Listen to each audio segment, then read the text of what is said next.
একজন সমাজকর্মী হিসাবে বাংলাদেশের এই সামাজিক অবক্ষয়ের পেছনে কারণ দুইটা।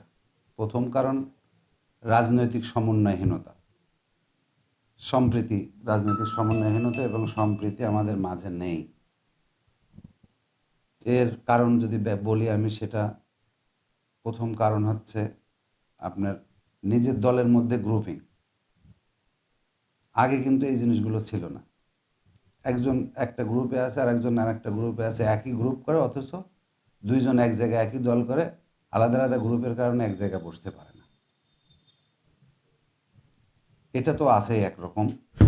দ্বিতীয় কারণ হচ্ছে আপনার রাজনৈতিক কারণ, যেটাকে বলে সেটা এই যে বাংলাদেশে আগে সম্প্রীতির রাজনীতি ছিল। আওয়ামী লীগ, বিএনপি, জামাত ইসলাম সবাই এক জায়গায় বসত, একটা জায়গায় তাদের আলোচনা হয়তো দেশ কিভাবে পরিচালনা করা যাবে, কিভাবে সামাজিক অবস্থার, সামাজিক অবক্ষয় যেই জিনিসগুলোর মধ্যে আছে সেইগুলো কিভাবে সেই জায়গায় উত্তরণ হওয়া যায়,